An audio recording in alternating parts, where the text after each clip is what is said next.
Come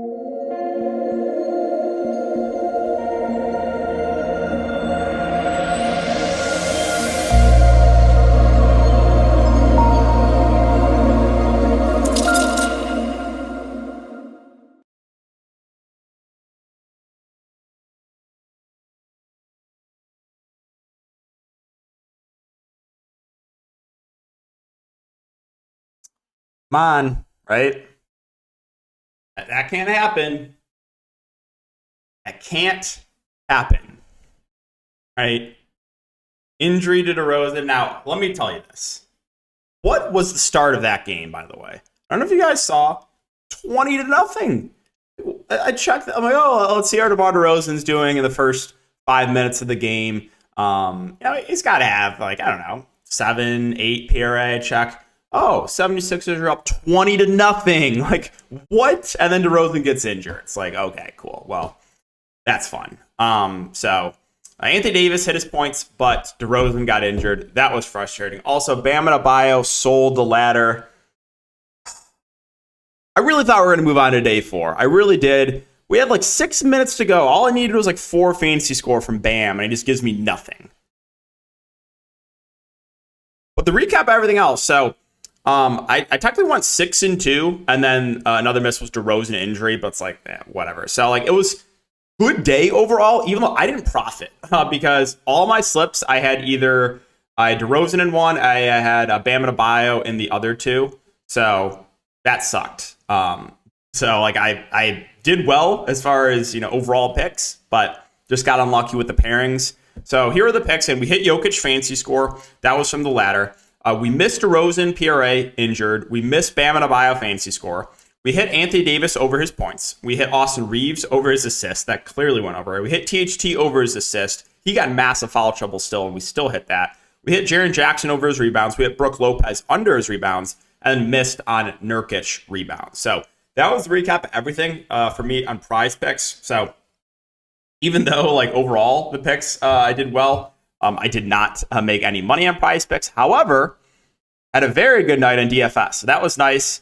Almost had a takedown. Talked about this in my DFS video, but I pivoted last second from Tobias to Bogdanovic. That cost me another $500. It is what it is. I do it all the time, but great day in DFS. It was one of those slates, though. It was a super stressful one. A lot of news, a lot of like late change news that wasn't expected. But yeah, so Prizepicks was technically still a good day, even though I didn't make money. And then for DFS, it was a phenomenal day. So that's the recap of everything. I hope you guys had a good night. And let's talk about the 2 plays in this video.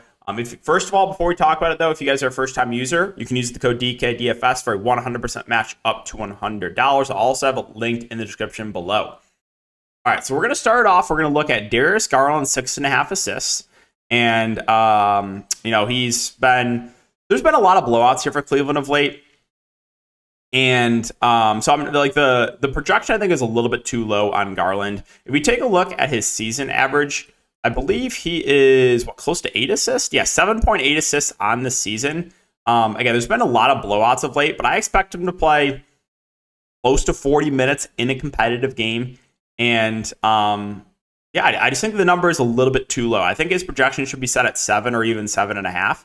If you take a look at DK Sportsbook and look at his assist for Darius Garland, it is minus 130. So juice is pretty heavily on his over assist. So this is one that could get bumped.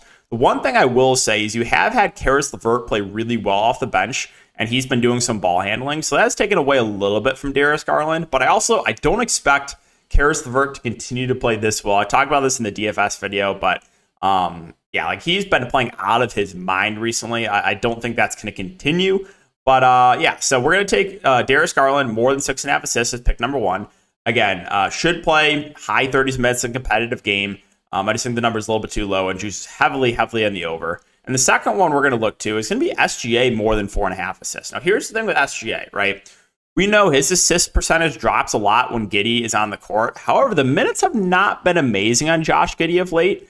There's been games where he's been benched, 27 minutes here, 31 minutes here in a competitive game, 33 here.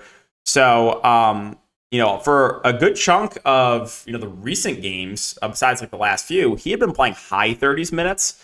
And again, Giddey is, when he's on the court, he's doing a lot of the ball handling, but the minutes have ticked down on him of late. So if he continues to play 28 to 32 minutes a game, you're going to get a lot of minutes with SGA as like the only true ball handler on the court, which does help his assist percentage. If you take a look at SGA and his average for the year, he's averaging 5.5 assists on the year. And again, he's playing high 30s minutes a game. So I know the last 5 bros are really not going to like this one because he has not hit the last 5 games.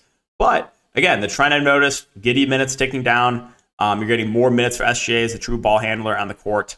And if you take a look at DK Sportsbook and look at the Oklahoma City Thunder, you got SGA minus 120 to go over 4.5. So you're slightly on the over there. So those are going to be the 2 picks for today, guys. We're taking Darius Garland more than 6.5 assists and SGA more than 4.5 assists. Let's hope that we can avoid injuries this time around. That would be very, very nice. Also, ladder challenge, we'll start it up in another couple days. I don't want to, just go right back into day one because I feel like that just, I don't know, it should give it a little bit of time. So we'll take a few days off from the ladder, try to get back after it again. And so that'll do it for the Prizepicks video. If you guys are playing the NBA DFS slate, make sure to check my video. Just uploaded that. As always, I appreciate all your support, and make sure to like if you do enjoy. We'll see you in the next video.